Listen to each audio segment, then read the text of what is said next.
British Prime Minister Boris Johnson is under renewed pressure to resign after two senior ministers quit his cabinet, citing a lack of confidence in his leadership. Johnson is expected to face questions in Parliament today over whether he lied about his knowledge of sexual assault allegations against a senior Conservative Party figure. It's only been weeks since he survived a vote of confidence in Parliament. Boris Johnson on his way to deal with yet another crisis. This one may be the most serious challenge to his leadership yet.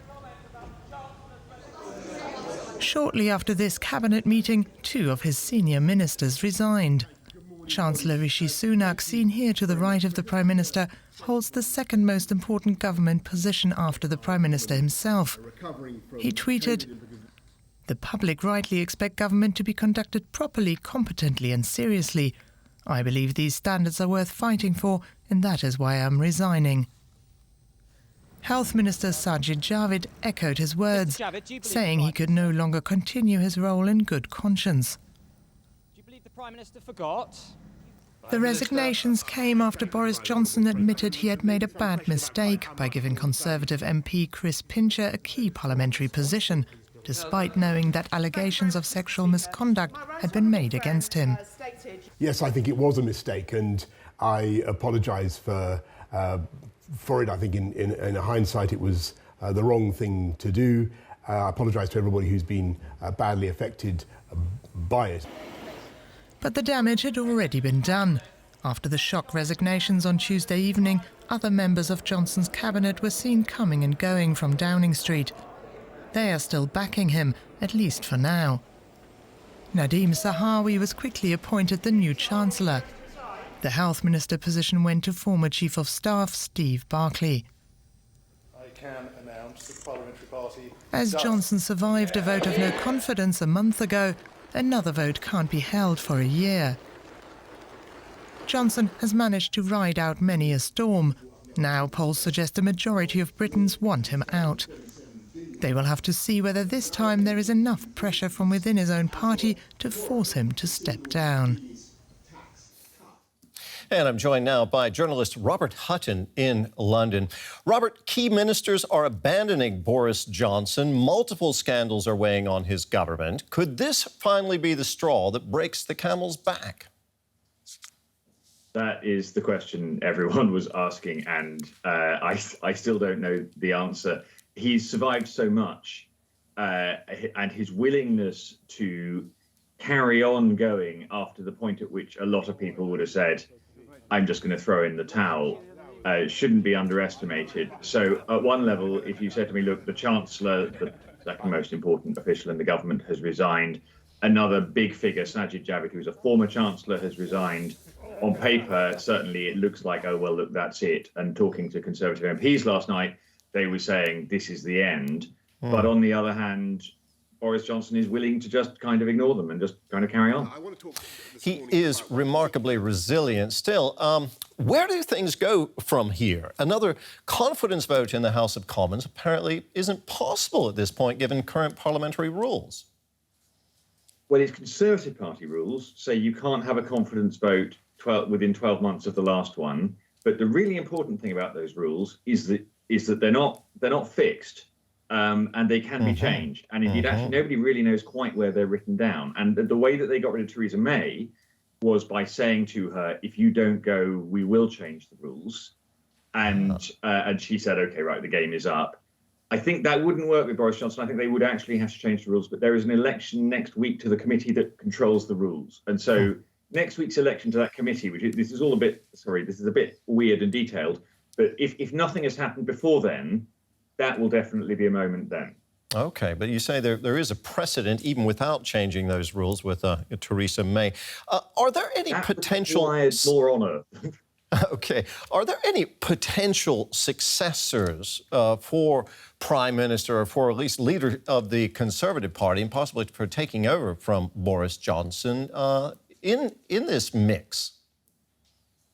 Well, they're all potential successors. That's one of the problems for the party in getting rid of him is there isn't an obvious single person who should be in place instead of him.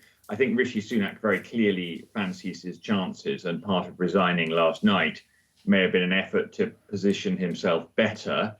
The Foreign Secretary, Liz Truss, I mean, you could literally list the entire cabinet. They're all sitting there thinking, well, I can do this job better than he does. So there's not a shortage of candidates. What there is a shortage, what there isn't is a standout, obvious, that's the man or woman that we've got to have person. Okay. Robert, thank you so much. That was journalist Robert Hutton there in London. Richard Whitman is an associate fellow at Chatham House, a British think tank. More British lawmakers announced their resignation from Johnson's government today. What does this mean for his ability to govern the country? Well, he's in trouble because it's the range of people who have resigned. We've had those 2 cabinet ministers, but we've also had junior ministers. We've had people who are senior in the Conservative Party. And we've also had those at the lowest rung of the ladder, those who are seeking parliamentary careers resign. And that's up to 15 today. So that's a very big chunk of what we call the government payroll. But Boris Johnson's still refusing to step down, isn't he? How much longer can he withstand this sort of pressure that's mounting on him? Well, for any Prime Minister, they have to retain confidence of Parliament. And that means, in reality, confidence of their party and their members of Parliament. And he's clearly lost that. The question now is what the mechanism will be to express that collective view, if you like. We had that confidence vote a few weeks ago, and it's perfectly possible that the group of Conservative MPs, the so-called 1922 committee, the trade union body of Conservative backbenchers, may well decide to change the rules or make a move to make it possible to see another vote of confidence in him. And I think that really would spell the end. What are the other possibilities to dethrone him? Could you go through them for us? Yeah, I mean, essentially, it's really down to the governing party, the members of Parliament in party, to send a message to the Prime Minister. They can do that informally or they can do that very, very publicly. And the public way to do that would be to vote against him, to have a vote and to do that. But informally, what has happened in the past is that senior members of the party have spoken to the Prime Minister and told them that their time is up. With this Prime Minister, it's very difficult to judge what he might do because he's obviously exhausted, if you like, the normal rules when it comes to being a Prime Minister. He's broken a lot of those. He's challenged a lot of the conventions. And so we're really in uncharted territory, I think. And the other big question, who would replace Boris Johnson? Well, there is quite a lineup of successors. Those 2 resignations yesterday that we had of those 2 cabinet ministers, Mr.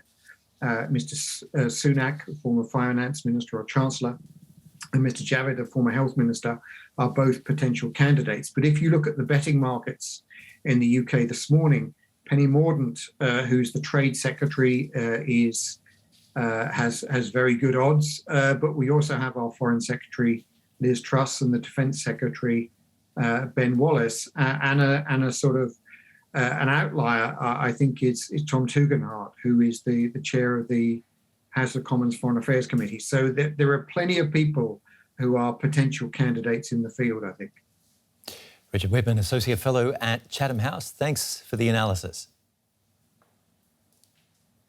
Let's bring in our correspondent, Birgit Maas. More and more lawmakers are abandoning Boris Johnson. Multiple scandals are weighing on his government. Could this be the final push to topple Johnson's government? It's very difficult, Ben, to imagine how he can stay on. One Conservative MP I was in touch with yesterday said it's really, really tough situation for him. He really doesn't have anywhere to turn to. We've seen cabinet ministers resign, and we've seen a trickle of junior ministers that are in the process, as it seems, of resigning. And even the Conservative newspapers, who so far have really been backing him through thick and thin almost, they are turning away from him. He has survived multiple scandals. The last one was about Partygate, where he was breaking his own lockdown rules. But now it seems really like it's the end of the line. And yet he is not willing to go. There is no sign that Boris Johnson actually himself makes any noise that can be interpreted as towards his resignation. So it will need another push from these rebels, and there are many rebels, to actually make him go. Well, Birgit, let's have a look at what some Brits think about their PM. He had a very difficult time. Who could have predicted COVID? I don't think any Prime Minister could have dealt with that well. But yeah, I'm just surprised he's still there. So I really think he's hours now. We're counting the hours. So let's see. I think he should stay because I think he's done an amazing job over Brexit, COVID, and doing very well over Ukraine. I think the loss of his support in the cabinet, I think is really important. We need a very strong government right now. The cost of living, Ukraine. Yeah, I think he's done a good job on certain things, but his character, I think, has shone through. They just don't seem to know what they're doing, and disarray. Boris has got to go. Some supporters and critics there. Birgit, how would you sum up public opinion? I would say the supporters are in a clear minority. A recent poll just showed that the net approval rating is 44, is minus 44. That means a vast majority, over 60% of Britons, are unhappy with the job that he's doing. So Labour now has a clear lead. And Boris Johnson's personal approval ratings, they have been very, very negative for a long time. And not just with the public, but also with the Conservative Party base. There are all these cabinet ministers that are much more popular within the Conservative Party. So there are not that many people that you can find in the UK at the moment that are saying, well, he should go because on balance he has done a good job. OK, so where does it go from here? It's now up to the Conservative MPs to decide on his future. He has, as has been mentioned, he has just narrowly survived a vote of confidence. So it's not straightforward, but rebels are plotting in order to change the rules. So we could see a vote to change the rules as soon as next week. And then, this is the hope of rebels, things could move very quickly because those who want to see him go would like to have this done by the summer recess, so it doesn't sort of just drag out over the summer and be just more bloodletting and just more pain, really, for the Conservative Party. DW correspondent Birgit Maas, thank you for your analysis.